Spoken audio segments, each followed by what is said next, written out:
Okay. She was devastated because she had checked herself into treatment and her parents took that opportunity to go cruising around town, go on a cruise, go on a Love Boat, probably bigger, okay, and enjoy their lives.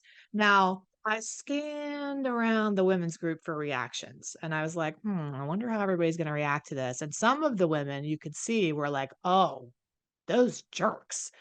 Wow, that's terrible. I can't believe that they would do that to you while you're in treatment. And other people who had been through this once or twice or 15 times were looking at each other kind of, not laughing at her, but just kind of like amused at the situation. And she was looking to me to see how was I going to split the room? Who was I going to align with? Was I going to say they are the worst people on the planet for going on a cruise and leaving you while you're in treatment? Or was I going to say something different? And I looked at her and I said, wow. I said, I'm really sorry that you're feeling that way. And good for them. Good for them, and she could have if she woulda had a weapon, it probably woulda came in my direction. She was not happy with my response, and she was really upset. "How could you say that? How dare you say that? What do you mean? You have no idea." And I said, "Because what the parents do, the very definition of codependency is when your family members or your loved ones are with you in a relationship, they get to be happy when you're happy. They get to be okay when you're okay. They get to let their guard down when you're safe. They get to, the codependence is my mood and my feelings and my how I deal in my life is directly dependent upon how you're doing. You come first instead of me. And listen, our society trains that when you have a kid, your children always come first. And so we get this really confused.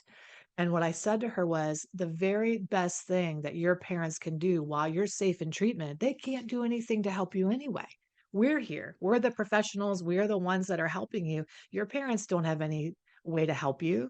All the support is here. All you're really going to do, probably, if you want to know the truth, is end up manipulating them from treatment anyway. And boy, now she looked at me like I was about to get it, right?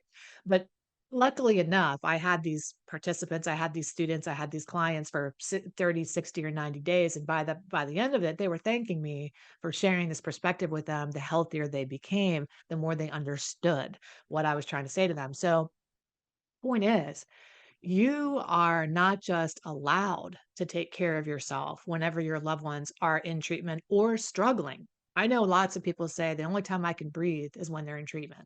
The only time I can feel safe and go to sleep is when they're in treatment. I sleep the best when they're in treatment. But I want to help you to maintain that level of sanity and peace no matter what they're doing. We think about being like a Jedi in the middle of the storm, and everything can be happening around us, but we maintain our own psychological, emotional, financial, spiritual health, even in the midst of the storm. We think about a willow tree. I use that analogy a lot. I love trees and I love willow trees in particular. They're just so beautiful. And they have such a complex root system. They're rooted down into the ground and their roots are really deep. They can grow through concrete. I mean, they're really deep. But if you wouldn't notice, but this comes up and it's this like beautiful, graceful, elegant, kind of whimsical thing that's like reminds me of a dancer, and it's just kind of when the storm's coming, it's dancing and it doesn't break, it doesn't crack, it just bends with the storm. And that level of certainty and being able to weather the storm of the willow tree is a direct result of its root system.